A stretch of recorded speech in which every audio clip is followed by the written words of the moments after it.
It's been a minute since we last talked, and a lot has changed. Baylor is your new champions, and we preview the upcoming season. All that and more on the CFW.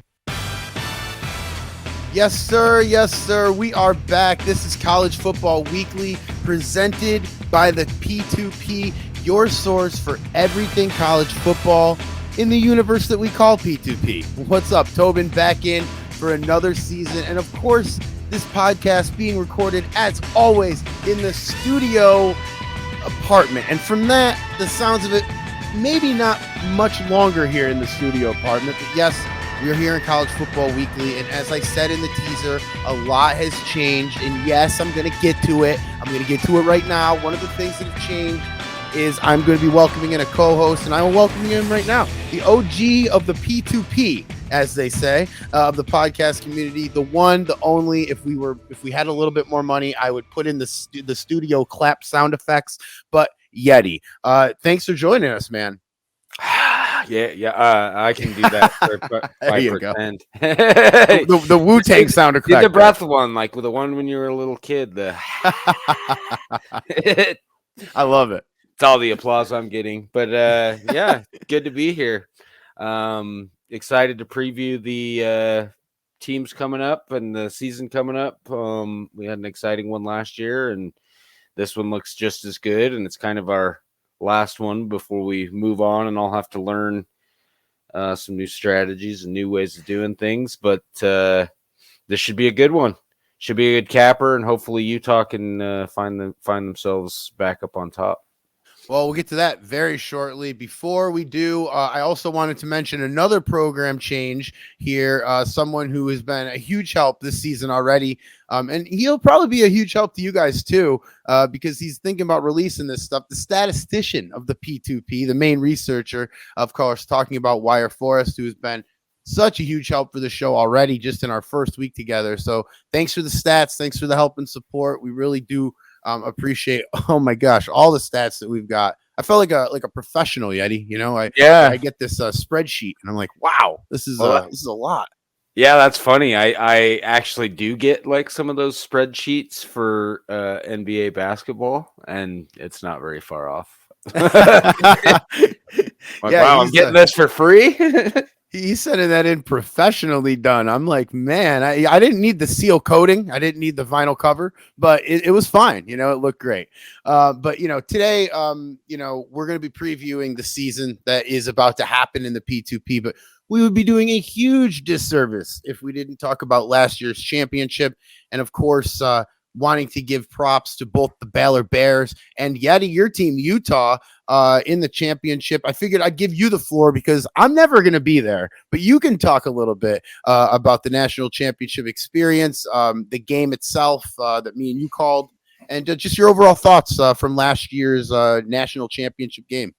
I felt like it was a great season. It's nice to see a new champion emerge, a kind of an unheralded program. I mean, that was his first playoff win and first championship, and I'm just excited to see it.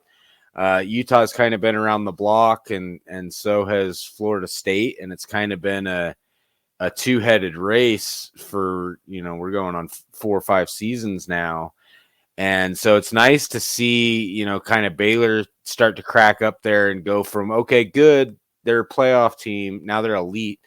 And I think they followed it up with a recruiting class to kind of match it. So, oh boy, they're gonna be a scary team again this season. National championship's great. I mean, we're probably gonna see Utah up near there again, but I'm loving seeing the emerging competition and seeing how much more difficult it is to get through to that championship game, and it just speaks to what a tremendous job different GMs, ADs are doing in the league to kind of catch up. You know, for a while it felt like, you know, there's a few experts on the game, and now it feels like there's a lot more. It's really just been a lot of fun, and I think Baylor's going to be back up in there, but Texas has been chomping at the bit for a number of seasons, but we'll cover all that as we get into the program here. Well, specifically talking about Baylor, we are talking right before we got on the program here on live here is that I came here, I think last year, maybe it was like week 8 through 11, somewhere in there. I mean, I want to say close to 11. And I came here and it was Utah and it was Florida State and it was Virginia. Understood. That was where we were in the timeline of last year where, look, these are the 3 teams and then there's everybody else. And I actually remember writing that headline. And slowly you start to see this number 8 Baylor team. And they start to win and they get to number 6 and you're like, okay, this is a good year for them. And then they just continue to improve. And as you said, the recruits, and we will cover that later, but the recruits that they've got here are they followed it up with a hell of a recruiting season. And Baylor, I would say, is going to join those top 3 that I just said. And Kelso's back, so Virginia will be up there too. But Baylor, I think you got 4 teams here in my mind that are really good. And Baylor, it's weird to say this about national champions, but they, like you said, might even be better than they were last year. And with the recruiting season that they had this year, they're going to be good, not for this year, but for the next 3 years, 2 to 3 years anyway. So yeah, it's exciting. They'll have Jamie Fields for another couple seasons, and they just added a whole bunch of weapons. So excited to preview that team and excited to see if they can repeat. I mean, it's easy enough to get one, but it gets harder and harder as you start to have a target on your back. I mean, I felt like after winning 3, we were constantly getting teams' best effort, and it was getting, it was getting harder and harder for us. I complained numerous times about Utah, our offense kind of struggling a little bit last year, defense struggling a little bit. They didn't feel as strong, and I really don't think it's a difference that the team was any worse or the players were any worse. It's just I think everyone else is getting a lot better. Yeah, it's got to be increased competition for sure everywhere. And you're right. The more user ADs that we have in this, I think the more wild card prediction or finishes we have because of that human element. It's not just so statistic driven. It's how you feel, things like that. And then you got people like me who don't know how to do it anyway. So you get different victory or different outcomes to the games, which is good. But look, congratulations to both Utah, Yeti, and Baylor for a hell of a season. And it was a great game to call. And, I look forward to doing it this year as well. So listen, we are going to stop hyping up the whole preview thing, and we are going to get to a commercial quick. Somebody's got to pay these non-existent bills, right? So next, we will talk about all of these, and we'll preview all these conferences when Tobin and Yeti come back right after this. Thanks for listening, College Football Week. You've noticed that there's a lot of things different around here. New co-host is just the start. This year, we're trying to make it the best season of P2P college football. Join us each and every week as we discuss everything in the P2P universe. It's Tobin and Yeti on College Football Weekly, each and every Wednesday on the P2P YouTube channel.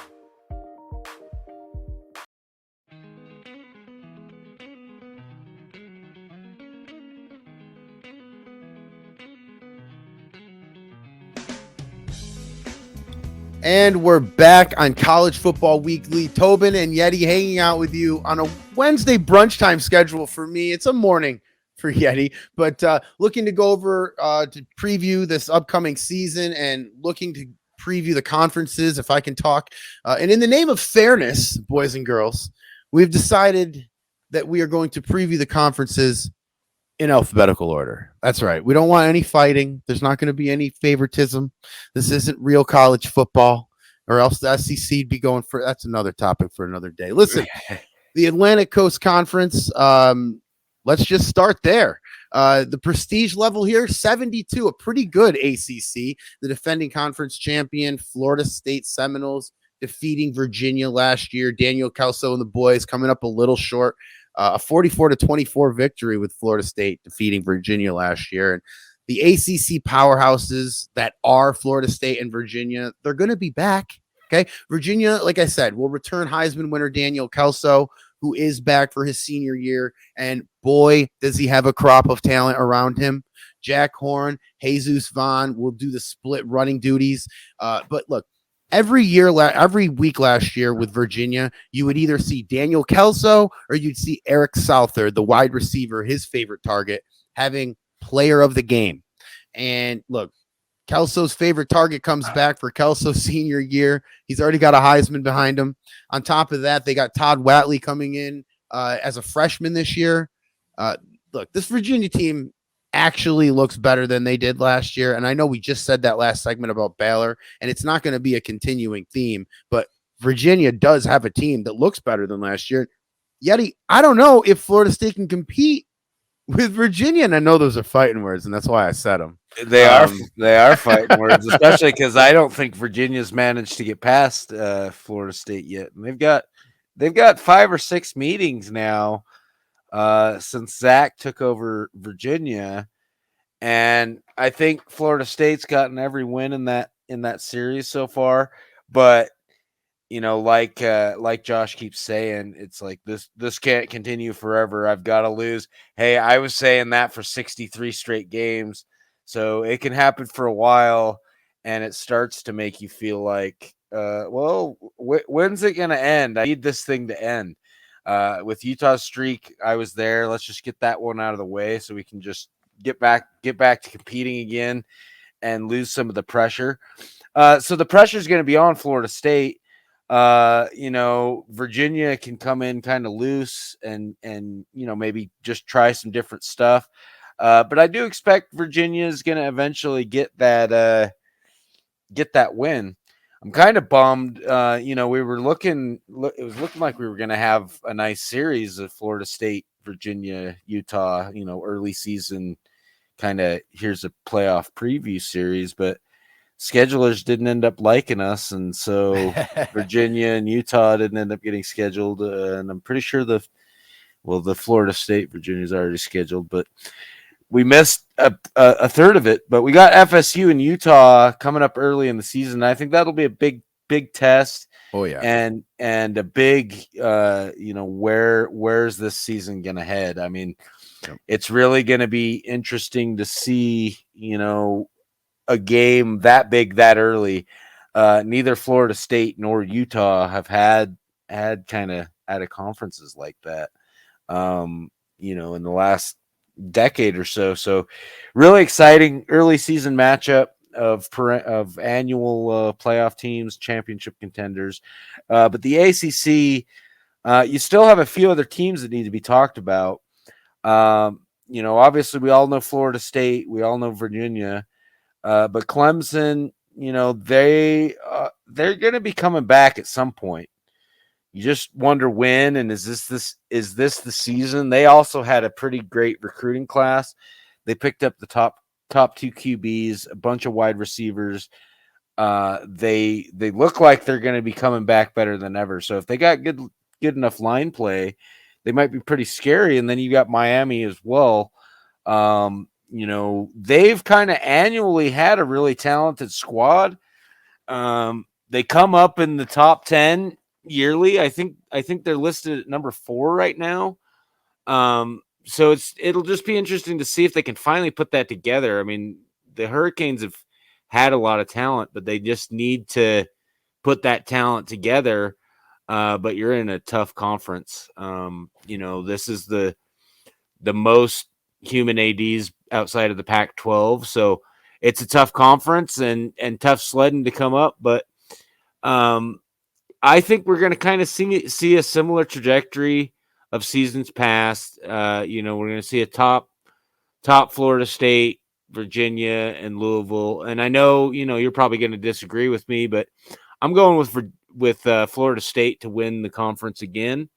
But just for the sake of good cop, bad cop, you're probably going to be choosing Virginia. Well, it's not even just for the sake of good cop, bad cop. It's for the sake that I just don't think Daniel Kelso wants to graduate without a victory over FSU. And I really think that these losses build character. I know that's the oldest saying in the book, but they also build experience, intelligence against your opponent.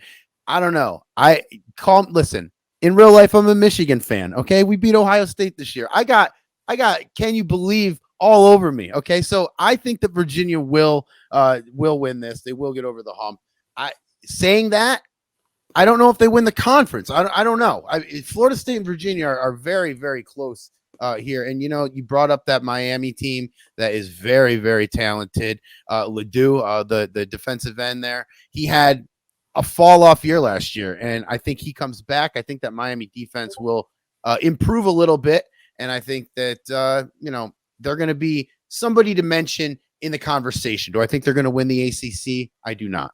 But I do think that they are going to be a much improved team than they were last year. Now, moving on, the American Athletic, a prestige of 62. That's 10 less than the ACC. The defending conference champion, Houston, defeating Cincinnati 26-25 last year.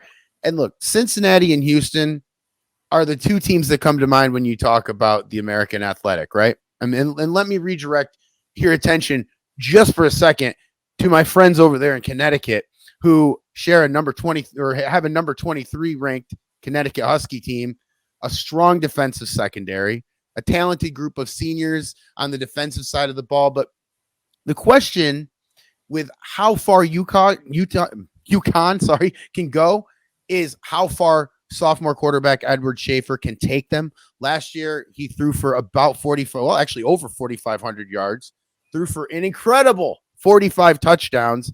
And I did say he's a sophomore this year. That means that he did all that as a freshman. I'm not saying flat out that they're going to win the conference this year, but I can tell you that UConn and Schaefer, they're going to win the conference soon. It could be this year, but if it's not this year, it's definitely next year. And Schaefer, this kid is impressing me. 45 touchdowns as a freshman. I mean, that's got me excited. It's got folks in Connecticut, I'm sure, excited to see, Yeti, what this kid can do going into this year. What do you think? Do you think Connecticut has a chance here to take out defending champion Houston? I think they've got a chance for sure. It's kind of been Cincinnati's been the most consistent team in that conference historically. So, excuse me. See, as I said, there's that cold coming up.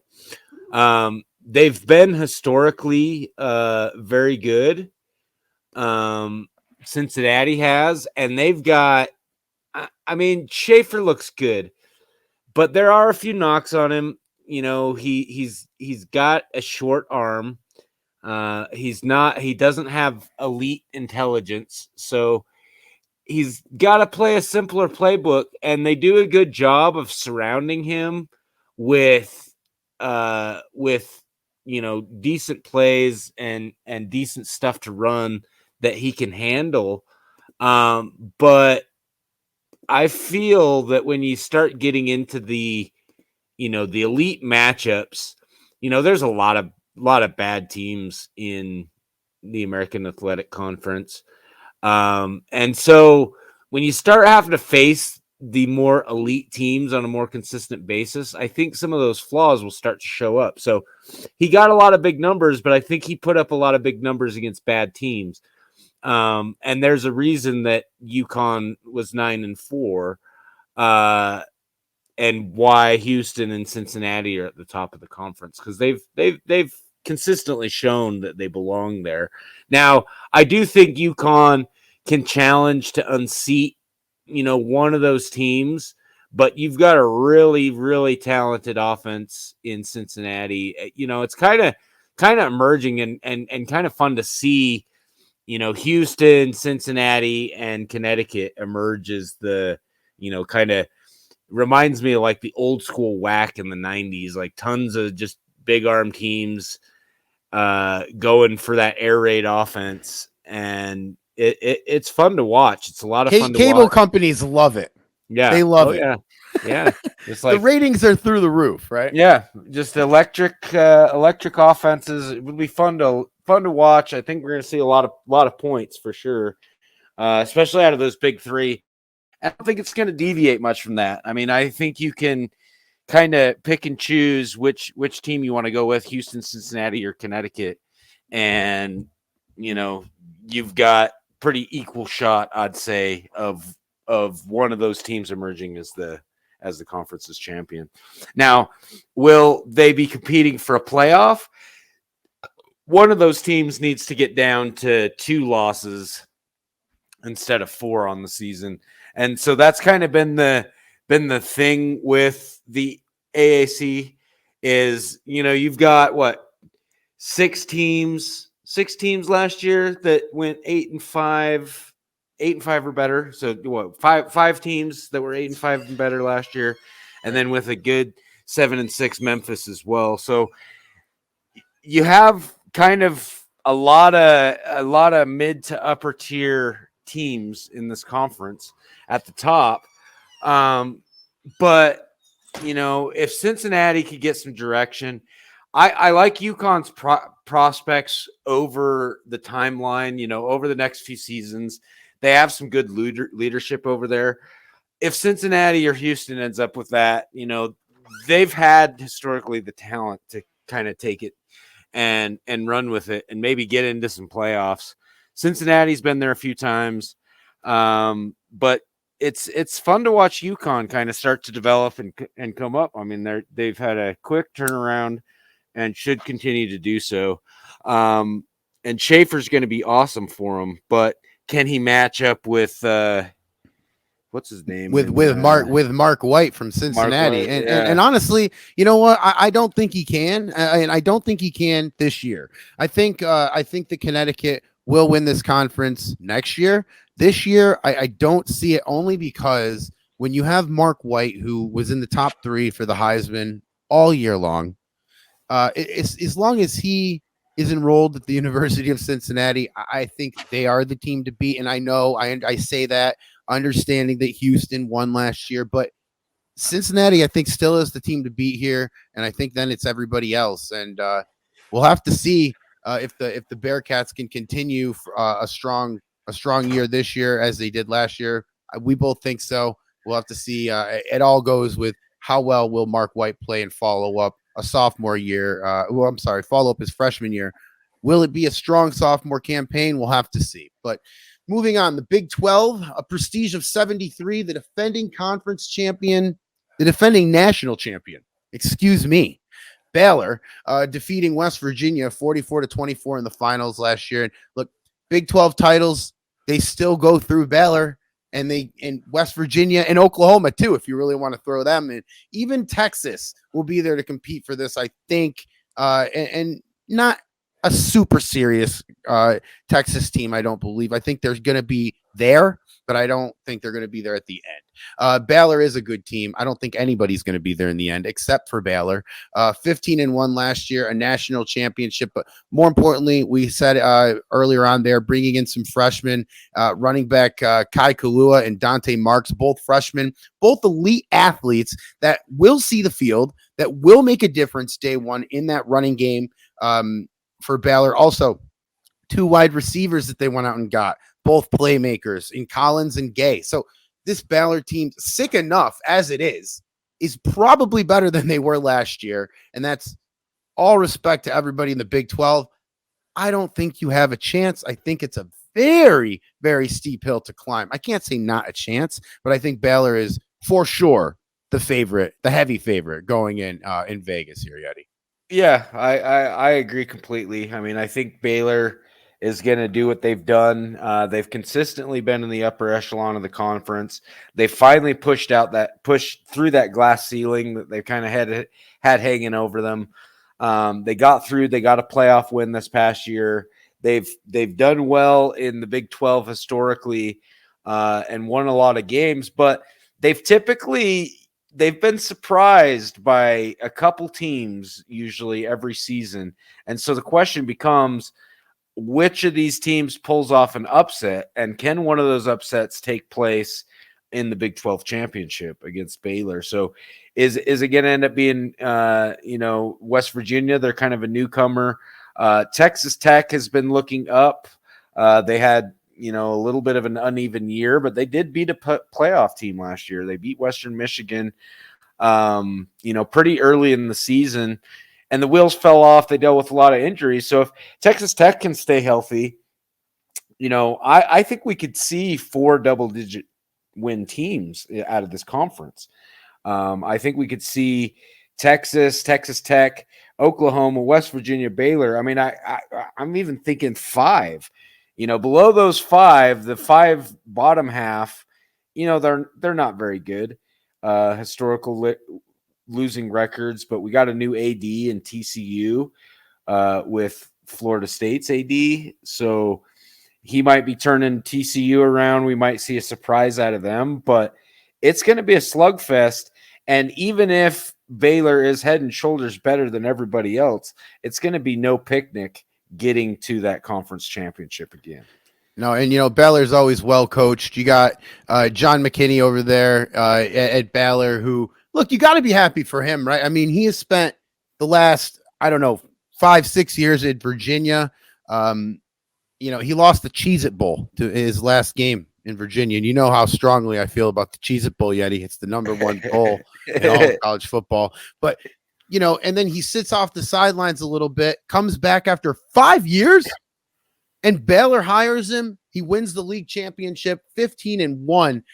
So John McKinney at 61 years old, coming back and, putting the clipboard to use and taking this Baylor team to new heights. So shout out to him as well. Oftentimes coaches getting overlooked here. I try to give him some love, so I mean, he did a good job. He recruited a lot of those players that are dominating right now. I mean, he recruited Kelso if he was over there 5 seasons ago. Yep. That's a great point. He's got a pedigree and he sets up a lot, but Virginia's a harder program to set up. Baylor, yep. They kind of had already been blazing some trails prior to his arrival. So for his first time, he was able to kind of come into a team and really have everything set, without that short leash. As we know, coaches aren't given the longest leashes if they're not winning. No, and all due respect to Virginia's high school talent pool, right? He had to, in Virginia, oftentimes pull kids out of their home state to come to Virginia. Now he's at Baylor.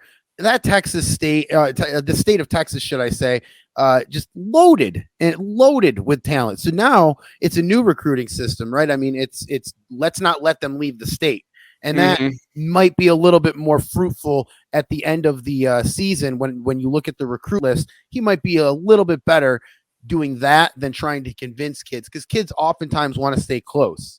And when you're in Virginia, it's hard to get a Texas kid to come up to Virginia, but it's not so hard to tell him to stay home and play for Baylor, right? Yeah, it's like, well, you were playing some Friday night lights, just turn it into Saturday night lights and keep it home and keep, the exciting football life that you've grown up with, keep that going.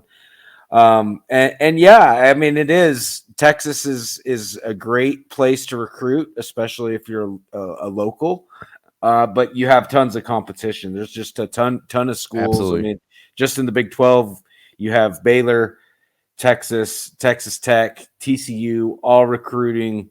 And all of the big dogs come in there. I know Utah comes in, Florida State comes in.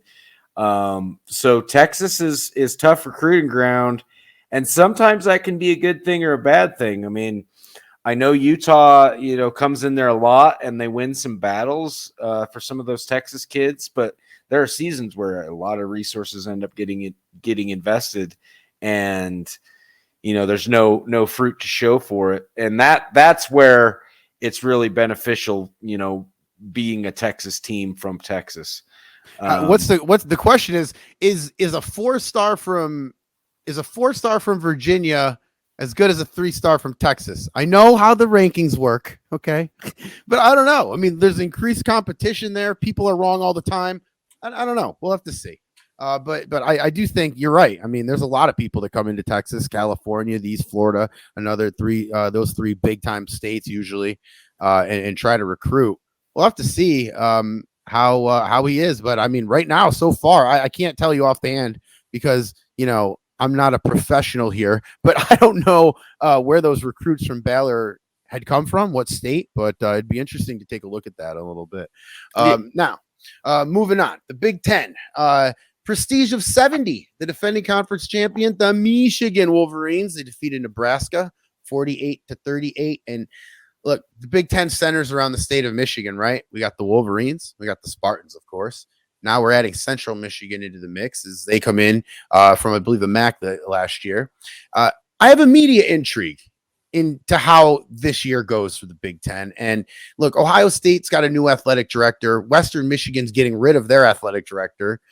Yet there seems to be more questions for me in the Big Ten than I really have answers for. I'm hoping that you might be able to shed some light here on what we're looking for in the Big Ten. Well, it's a little more muddled and messy looking at this conference, and especially with the AD gone out of Western Michigan. We're not going to see them up at the top, and I don't expect to see them in a conference championship this year. It was a little bit surprising. Michigan had an up and down season last year. You had Nebraska, who was undefeated, up until like the last two weeks. They were 12-0, and then they lost the conference championship to Michigan. And then they got slaughtered by Utah in the playoffs. So it's like the wheels came off, but Nebraska looked like a really good team. They had some big wins. They beat Western Michigan, and you'd think it's their conference to take, but after that showing to end their season last year, it's really hard to pick Nebraska to be the winner. And Michigan's kind of quiet. I think it's going to be Michigan's conference to win again this season. We might see, Illinois has had a few hanging out up at the top seasons. And they have played in a playoff, and they've typically had some of the better talent in the league. So could see Illinois, take that step up. Maybe we see Ohio State reemerge. It's not like they had a terrible season last year at 10-3, but can they take that next step? And do we have, you famously were really upset about Nebraska getting taken over Kentucky. It wasn't good. It wasn't a good look. Kentucky, I gotta think that Kentucky might have done a better job against Utah than that 48-3 showing from Nebraska. So you might have been right, but then Kentucky ended up losing their bowl game, and so we're not going to talk about that yet. We're not going to talk about that part. You're right. Yeah. No, we're not going to talk about that because that makes me look wrong, and that's not what I like. We're not going to do that. All right. But moving on, Nebraska. Yeah, they did make the college football championship, and you're right. It was sometimes some hosts it took issue with it. Okay, we'll just say that. And some people thought that maybe I was right, and then Kentucky went out and maybe they proved me. Okay, so anyway, the Big Ten looking like a lot more a lot open. And the thing is, Ohio State's got a new athletic director. I'm not really sure about how the athletic director plays. We'll have to see. That's a wild card. That's what I love about these leagues is that, someone will come over, a new athletic director takes over a team, and we see a team like Western Michigan make it into the Big Ten, make it into the top 10, make it into, it's really good. And I look for Central Michigan. I'm not putting too much pressure on them in the Big Ten. It's an elevated schedule for sure. Coach Brandon Anderson's got his hands full, but the Chippewas looking to stay in the Big Ten. Obviously, it's a obvious bump up for them in recruiting, an obvious bump up just in prestige and what people think of them. So it'll be interesting to see how they fare in their first year, right? In Big Ten action. So moving on, the Conference USA, a prestige of 53, defending conference champion North Texas. They defeated Charlotte 23-16, and North Texas is always going to be a tough opponent in the Conference USA, but a team in their own state is a team that I like. And I'm talking about the Roadrunners of UT San Antonio. The incoming class of freshmen are very good for the Roadrunners team this year. They got 8 guys that are rated 80 or above, mostly on defense. So the Roadrunner defense is going in. Team overall will be elevated this year. They have a tough schedule, and in the early part of this year, they're really going to be tested. They got 2 ranked opponents. It will be tough, but there are some brighter days, I think, for UT San Antonio fans. Yeti, your thoughts on the Conference USA and maybe your pick to win this? Will North Texas repeat this year? I mean, it's really hard to say and who to pick. I mean, for a few parts of the season last year, North Texas looked like, they might not even get to 6 wins in a few of their games. Roadrunners look good. You still have, the relegated Missouri Tigers. Are they going to be able to kind of turn it around and get back into that SEC? That's really the question. And I do feel like we're going to see Missouri kind of, pop in there. I mean, that extra talent and SEC recruiting that they've had has got to show through somewhere. Yep. But you do have UTSA, yeah, UT San Antonio, and North Texas.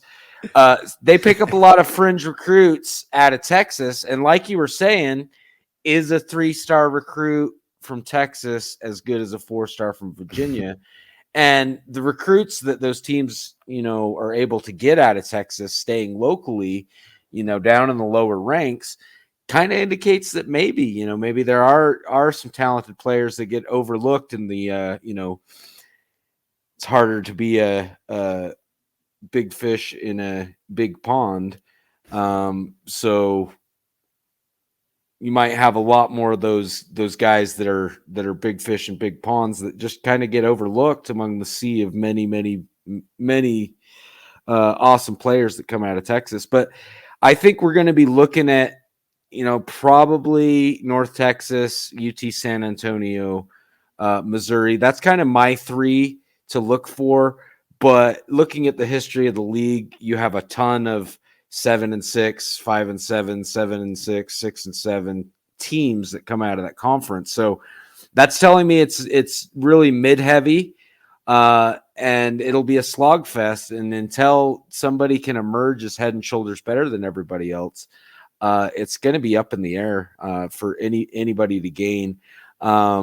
You could see Florida International start to emerge. I mean, they've had some good Florida recruiting behind them as well. But yeah, it's tough. I mean, you also have Rice, who has good Texas recruiting as well. Man, there's a lot of schools in Texas, aren't there? But yeah, there are. Conference USA, Conference Texas. Yeah, and Missouri, I mean, you'd love to look at stats and go, look, this is who it's going to be, right? Because Missouri preseason, some newspapers, some, granted, are not worth the paper they're printed on. But some say that Missouri's got the best offense and defense ranked in the Conference USA. We'd love to go by that.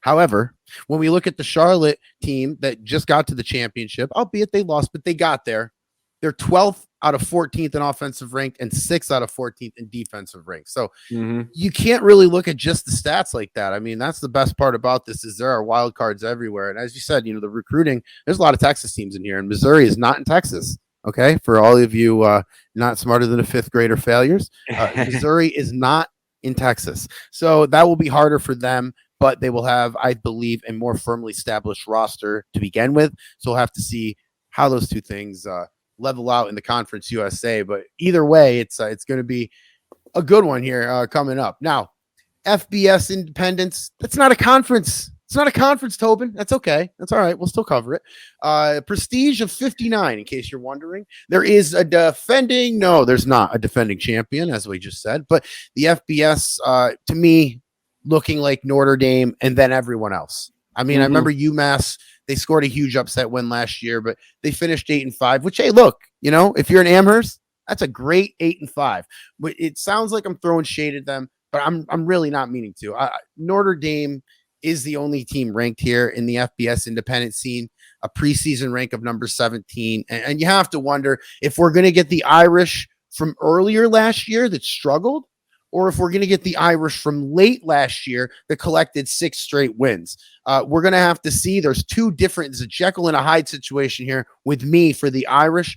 But Yeti, is there a team that interests you in the FBS more than the Irish, or are we really just looking at the Irish here in 2020 for the FBS independence? Well, you've got Utah's rival BYU is sitting there, and do I think that they can emerge as kind of the top independent team? No, I don't. I think it's Notre Dame for sure. You could see UMass, depending on what their schedule looks like. You could see them, have another great season. I do expect BYU to do better than their 7-6 record this season, but how much better? Utah is going to make sure to demoralize them halfway through the season, as they tend to do every season. So, yeah, I think it's by far Notre Dame. They're on a good trajectory. They finished the season with six straight wins. I think that's going to continue into this year. They've got a few good recruiting cycles behind them. I think Notre Dame's going to be competing for, not just independent clout, but playoff considerations.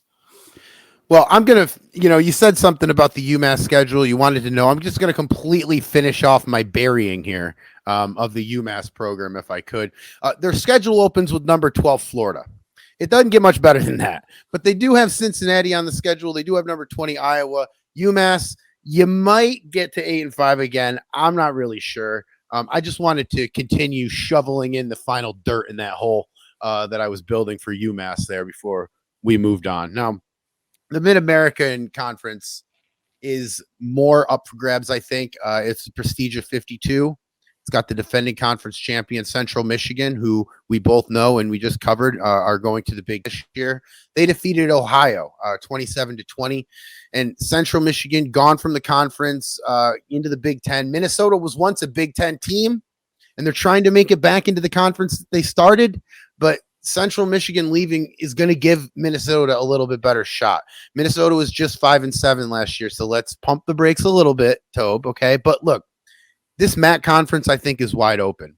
If you take Central Michigan out of the equation, which we are, this is not a hypothetical, the teams like 8-5 Ball State, 7-7 Ohio, 7-6 Akron, it sounds more pedestrian, and it sounds more like an open conference to me. Yes, I would have to say Ohio, just looking at the standings and the results of last year, would be a favorite on the surface, but I think this could be anyone's conference this year, and I think that the MAC will continue to excite people because of how open it is, Yeti.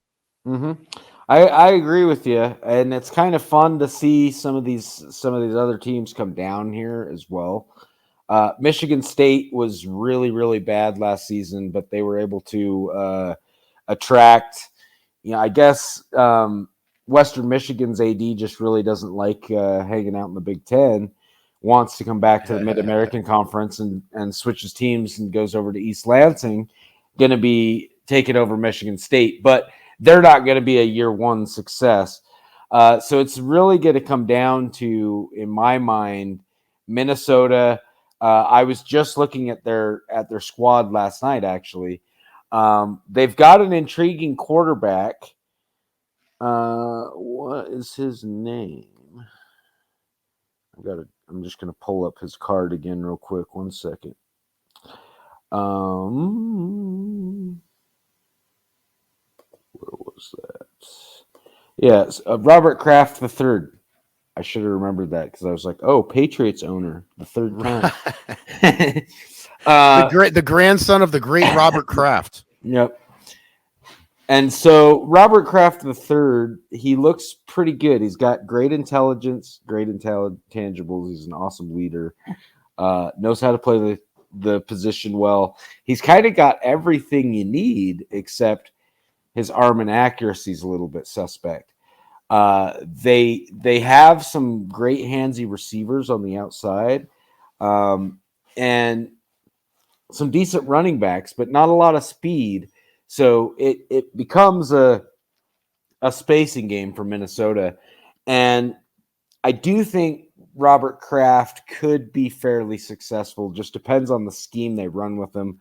He's a quick guy, really smart. And I really like him. I'd be intrigued with the challenge to see what could be made of that player, even though he's limited in some areas. His arm and his accuracy is not the best, but he's really smart. He's going to manage the game well. I think, I've got a good feeling about Minnesota. I was taking a look at them last night, and there's a reason for that. I've got a good feeling. I think we're going to see them get out of the MAC and back into the Big Ten. I don't know if this is the season for it, but I think we're going to see them take a big step up and at least compete for the conference championship this season. And then you've got Akron. They're another team that I think's been a little bit unheralded. They've got an offense that seems like it could do better than it has been doing. But really, it's going to come down to Minnesota. You might see Ball State up there again. But the story I want to follow this season is, can Minnesota, have a bit of a golden season and get themselves back into the Big 12. Yeah, and looking, I mean, you got Michigan State there in the MAC too. So the MAC slowly turning into the Big 10, which is a good relationship between both of those teams, because you're seeing teams that would otherwise not have a shot, have a couple hot seasons and then get a real legitimate shot at getting there. So yeah, and of course you can make the championship from the MAC, but it's a lot harder. There's a lot shorter of a leash, and we'll have to see. We'll have to see what Minnesota can do, and very intriguing to see if they can get back to where they believe they rightfully belong. And moving on, the Mountain West, a prestige of 57, and the defending champion Colorado State defeating Fresno 45-21. Colorado State not there anymore, but there is a team that I personally take interest in, and I'm going to be very selfish right now, and I'm just going to talk about the Denver Pioneers. Lenny Hernandez, the coach over there in Denver, having a good offseason and having a good recruiting season, should I say, for Denver. I look at, okay, Yeti, I don't want any crap from you. Okay. I interviewed him. Okay. And the athletic director is a great guy. I talked with him. He told me that things are on the up and up over at Denver, and we have to see, they start off with Coastal Carolina. They got Toledo. They got 2 games that are maybe winnable this year. Okay. Maybe. But I would say that Denver could climb out of the cellar here. They got good wide receivers, 4 good wide receivers, shall I say, and a good quarterback here. So I'm going to have to go with that. Outside of that, I don't know, because when we talk about this conference, I zone in on Denver because they are the team that nobody thinks will win. Nobody thinks will climb out. I think they got it this year. What do you think? I think Denver's going to be much improved. I mean, they're definitely going to win more than 1 game. But I think that might be too big of a jump for them to make. I'm just saying climb out of the cellar. I'm not saying win the conference. All right. They will climb out of the cellar. That much is clear. I expect them to get to around 500. But it's a tough conference. There historically has been some tough teams. I'm honestly surprised to still see Boise State having not been promoted, and they're still there. So they're going to be a tough team. I expect they'll likely win, but KW with Denver, he's a great game planner. He does a very good job. Pretty much most of the teams I've seen him run, he tends to have a pretty consistent offense. It's just predicated on having the tools. And I do think Denver was able to pick up those tools in this recruiting cycle. If they can get a quarterback to emerge out of that kind of not 9-headed monster that they recruited, then I expect to see some stability and, definitely close to, 500 or better season. 7-6, 8-5 is a realistic possibility, but you've still got kind of Boise State and Fresno at the top half of the conference. And you got to expect that Washington State and Arizona are looking to make some moves and try to get themselves back over to where, they think they belong. Washington State's a founding member of the Pac-12, and now they're not even there anymore. Yeah, it's crazy how the season tends to take its turns right afterwards. One final thing on Denver, and then I will shut up about the Pioneers here. I think that they are an outside chance only because Their offense and their defense both ranked third in the conference coming in. I think they are an outside chance. I don't think a lot of people are looking at them. I don't think a lot of people are realizing how improved they will be this year. Maybe I'm an idiot. Maybe I've been called worse. Believe me. But we'll have to see. Now, moving on, the Pac-12, a prestige of 71. And it's the one that I believe is the most user-controlled teams in the P2P universe. And that makes it usually fairly competitive. Of course, Yeti, your Utah team has dominated the conference, and you're way too humble to say it, so I'll say it for you. But looking at this Pac-12 conference, who do you think poses the biggest challenge to Utah? Because right now, I'm not going to sit here and make you, pat yourself on the back and give a prediction of where you think everybody else, all your opponents are going to be, right? But I would ask you, who do you think, because I have you as the favorite coming out of the Pac-12, who do you think poses the biggest threat for you? Well, I can go off of the teams I am always nervous to game plan against. Oregon has consistently played Utah tough when we've played. We've had a lot of close games, and I've got to think that Oregon can take a step up this year. Stanford, they've always been hanging around there, but they had a really bad finish to their season last year. I think they started 6-0 and then finished like 3-5. So hard to say if Stanford will be able to do it. They've been a tough game, but you've got a new AD at Air Force, Colorado State coming in. The conference is not getting easier. Arizona State, that actually is one team that I think has been unheralded.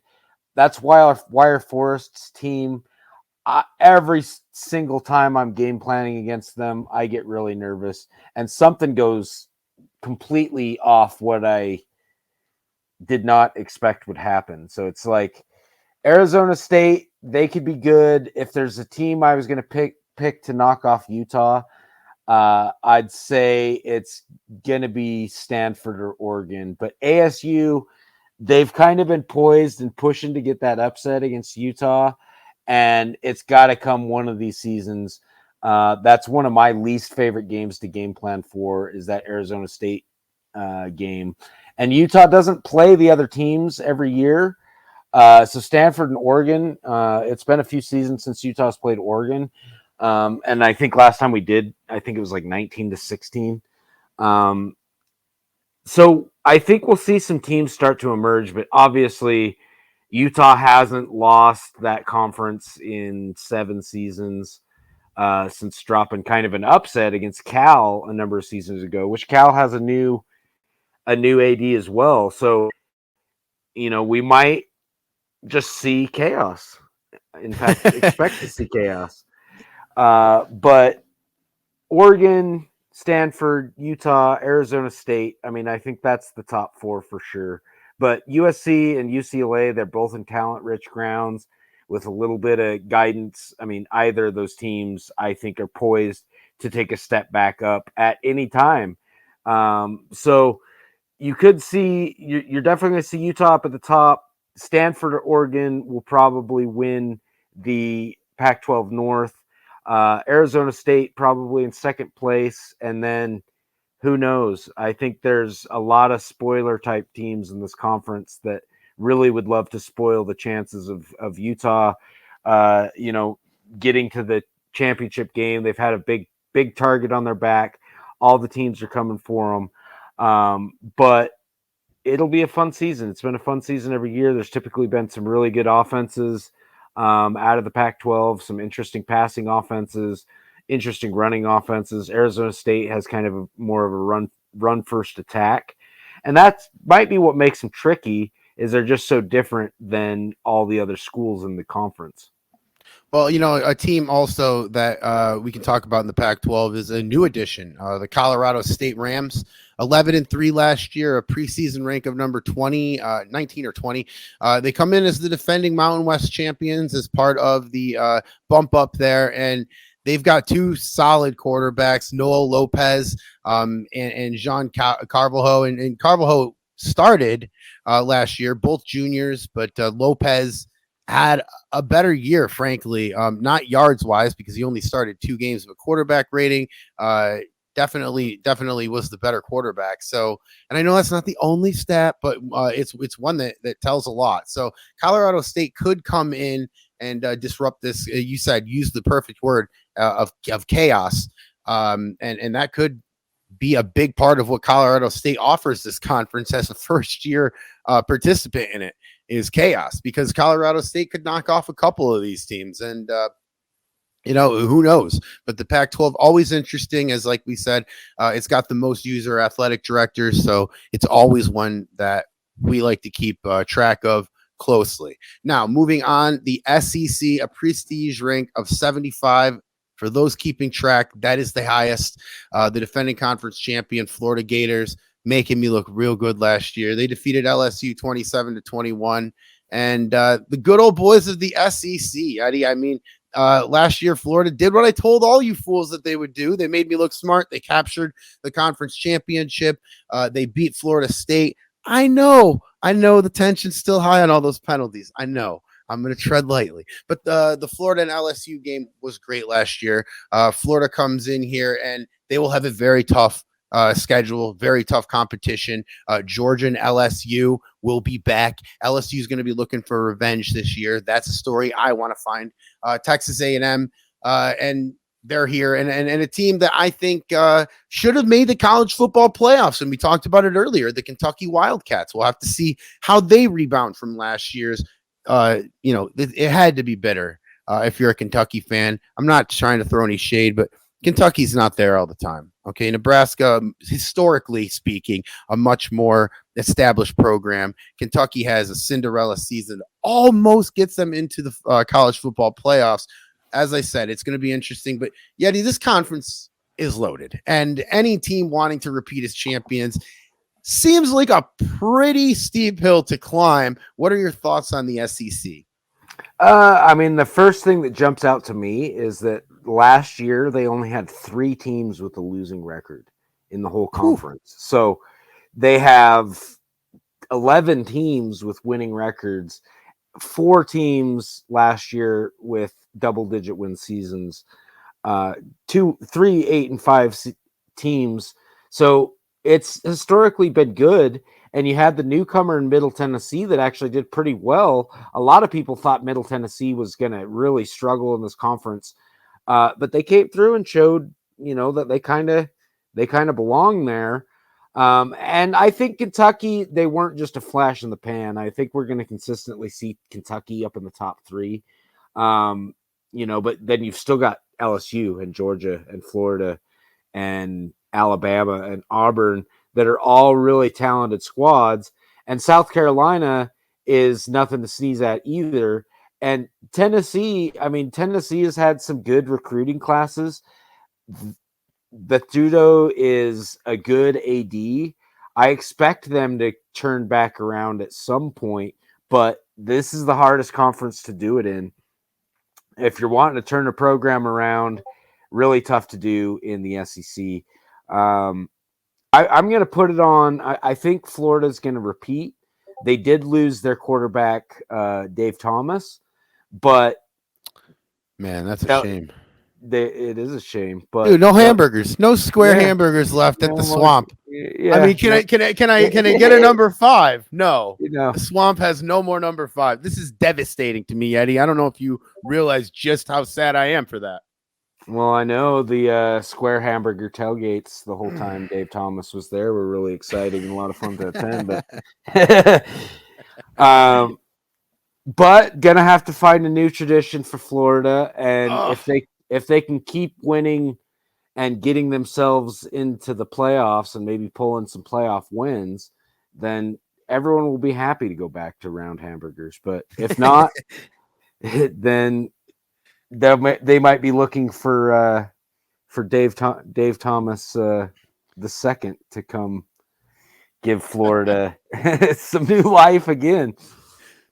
Well, yeah, I like that Florida team too. What a great end of the season. Obviously everybody but the champion has an L at the end of their season, but Florida had a great run at the end there. It was exciting to see, and it's going to be interesting to see how good they are this year. Now, moving on, and last and finally not least, last in the alphabet, and don't blame us, is the Sun Belt, Prestige of 45, a defending conference champion of UL Louisiana, I believe, defeated Appalachian State 24-14. And look, the Raging Cajuns, they captured the championship. Kansas is joining the conference this year, and the Jayhawks last year 6-7.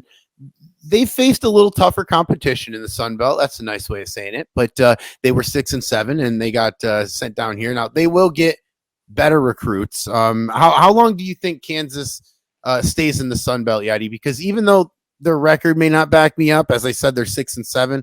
I think their prestige is going to help them land, like I said, better recruits in the end of the day. At the end of the day, and I think that they're probably my favorite this year, even though I look at stats and I have to think, the Raging Cajuns and the Appalachian State going to be there as well. But how well does this Kansas team do in a much lower conference, prestige wise, in the Sun Belt?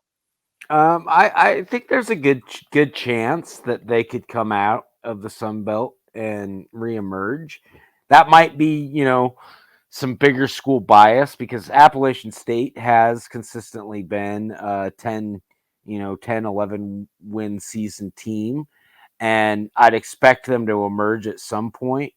But Kansas is set up and in, kind of a lighter conference, I'd say, in terms of the overall talent and prestige of the schools. Kansas matches a lot better, and they're actually a little bit above all the other teams. Some of the teams, like you go into the Mountain West, Boise State still has a prestige of like 75. You come down here into the Sun Belt, Kansas getting relegated down here, it bodes well for them to be able to turn it around and get back into that Big 12. But we'll have to see. I think it's going to come down to them and Appalachian State for the championship. But hopefully Kansas can do it. If they get a little leadership behind them, they definitely would have the talent to get back out of this conference. Yeah, and Kansas, not one team that they play this year is ranked. Colorado State, actually, I think Colorado State is ranked number 20th. So one team, and that's week 1. So they're going to get it right out the gate, and then we'll have to see. I mean, I think Kansas is a good team. I think you're right. I'll call myself on that. It might be some big team bias, big university bias that I have there, and I think you're probably right. But we'll have to see how they do. I'm excited for all that. The P2P, how we can shake up conferences like that. It always makes it very interesting, and always great stories to follow. Now that's gonna do it for this show. Yeti, this is gonna be a weekly thing with us, and a very fun weekly thing, because this episode, an hour and 7 minutes long. It's the preview episode. It might be a little longer than usual, but I think we're probably going to land somewhere around this time frame. So, it was great. Your expertise is always appreciated for sure.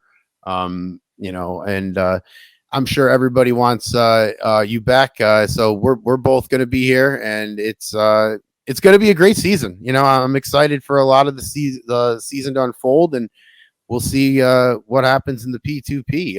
Yeti, some final thoughts? I'm excited to get it going. Another new season. We're here in the 2020 season. Excited to see which new blood emerges and gets some of those playoff chances. It's kind of been flipping on its head the past few seasons. We have some consistent annual winners that typically make the playoffs every year. But I think outside of those three, Virginia, Utah, and Florida State, we are going to see some new emergers and some new surprises, even though we want to predict and say, yeah, we'll see Florida there. We'll see Nebraska there. We'll see all these teams there again. I think we're going to see some surprises this season, as we have, over the history of this league. Yeah, and I'm interested to see how Daniel Kelso follows up his Heisman year. A lot of people telling him to go pro last year. A lot of people telling him to leave on the high mark. And that's why I think this Virginia team really wants to beat that Florida State team badly. And I mean, I don't know why you would come back if you're Daniel Kelso. I mean, you can get your degree at any time, and there's a lot to play for. So I'm interested in that. I'm interested in Denver to see how they progress as always because I am a Denver fan. Okay, sue me, and I'm interested to see if Penn State burns down if State College burns down Penn State's building. We'll see how that does as well. These are my picks. You secretly know that you are a Michigan fan because you're over there burning down Penn State's buildings. I would love to do it. We did it this year. That's all I'm saying. But yeah, no, big Michigan fan, and that's why I think anything's possible after the season I just saw. Come on, give me some slack here. But yeah, so we're gonna be back on Wednesdays, and we'll be releasing this in Discord. There's more things coming. I'm not going to tell you what they are yet because that puts me on the hook to do them, and I'm not a big responsibility guy. You know what I mean? No, but just in all seriousness, there is some stuff more coming. So look for them. But Yeti, thanks, man. I really appreciate that, and I look forward to next week when we have 2 weeks now to cover in the P2P in the college football action. Yeah, so we'll have a couple games under us next time we talk here, and we'll be talking about how the season is progressing and maybe some surprises that differ from our season preview, and who's emerging. But it's really going to be exciting. Look forward to seeing y'all out there and getting this season going. Well, there it is, folks. 71 minutes of the best P2P podcast talk you could possibly. I dare you to find a competitor. It would be good to find a competitor. If you want to start a podcast, start one, right? Does that mean we're a monopoly? I think so, but that's okay. We're the ones that are not getting paid. Oh, wait a minute. All right. Well, anyway, we'll end on that note as I go cry. But next week, guys, if you want to be guests, also hit me up. We would like to have you on as a guest, talk about your school, talk about, anything you want in the P2P. And until then, we'll talk next week.